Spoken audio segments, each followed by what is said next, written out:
Inasmuch as the former deputy president Rigathi Gachagua's popularity and influence has constantly been rising ever since he was impeached, there are all telltale signs that he could repeat the same mistake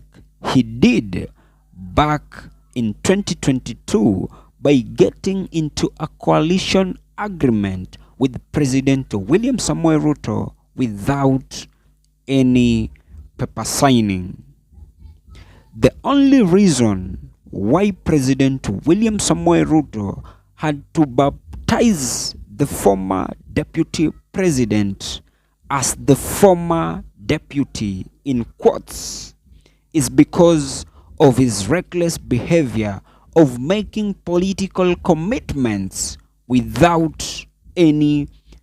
political party of his own, and we all saw how it sadly ended. If you've painstakingly been listening to his political statements recently, he has times above numbers been assuring Kenyans that he, together with people like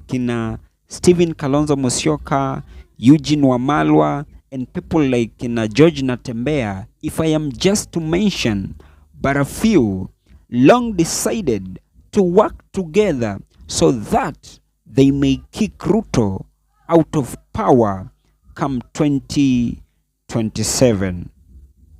Though not bad, and though it may not be a bad idea, but from where I sit,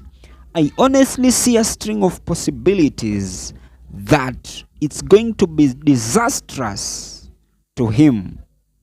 And why am I saying so? It is due to the simple reason that, if I may beg to ask, have they already gotten into any bilateral agreement? And if at all they have, what could be the terms and conditions of the agreement, and what are likely to be the exit route or strategy for their signed pact? And the reason why I'm saying this is because, this being politics, there are no permanent friends nor permanent enemies. And as of the time of this broadcast, it's out in the public purview that the former deputy president Rigathi Gachagua, being fully committed to unseat President William Samoei Ruto, went a notch higher to hold a dinner feast in honor of one Super CS Fred Matiang'i, only for him to attend in absentia. And that is simply to mean Matiang'i never attended. However,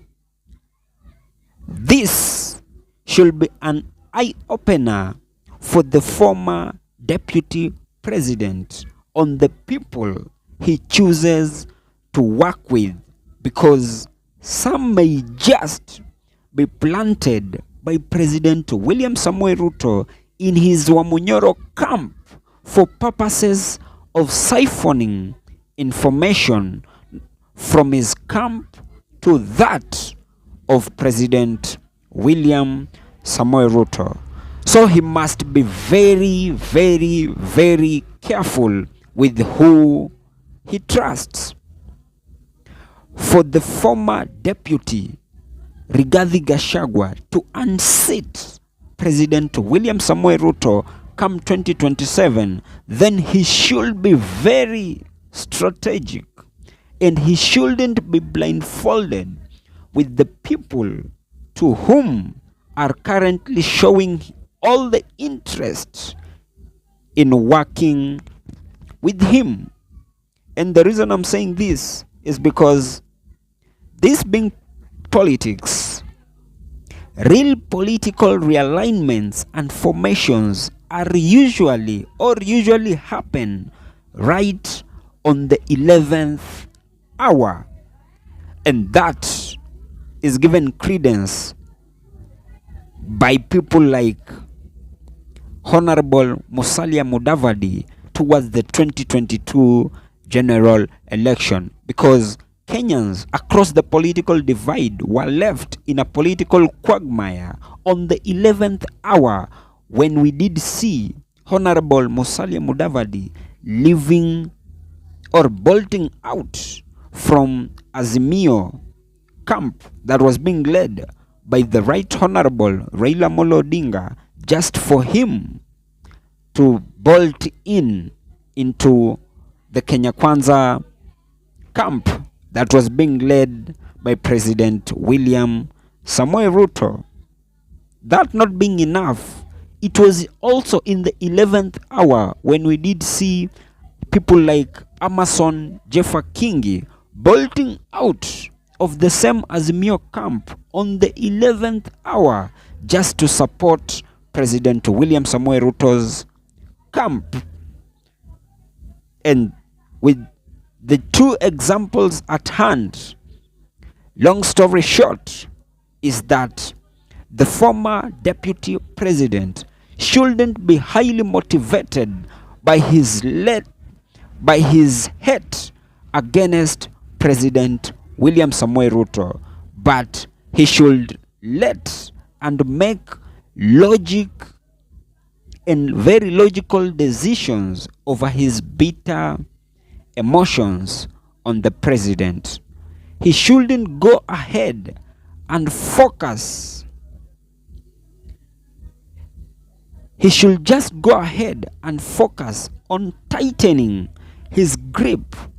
in the Mount Kenya, so that even if he fails to unseat President William Samoei Ruto in the next general election, then if he would have succeeded in fielding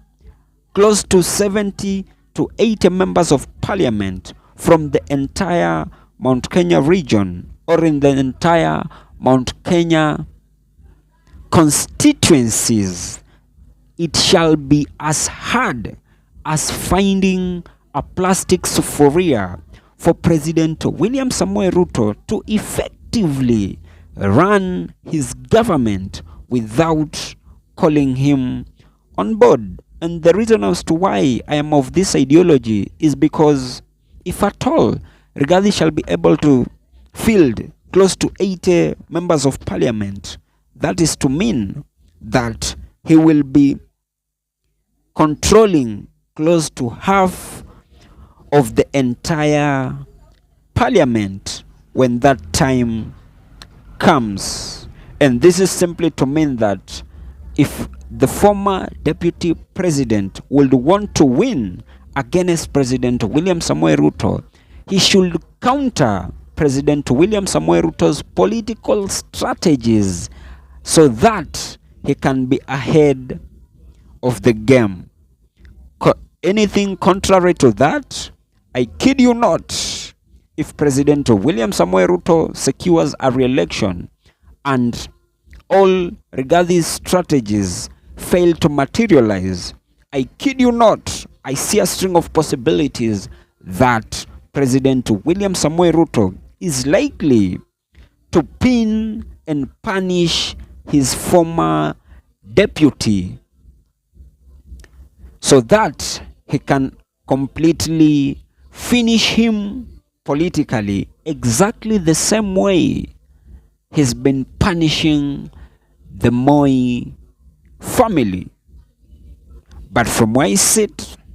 that has just been my opinion. If by any chance you do have a contrary opinion to mine, you can as well. Just feel free to drop them in the comment section and I'll give it a right of reply. And by any chance, if you have been watching my videos and you have not subscribed, you can as well just consider hitting on the subscribe button. Thank you, and may God bless you.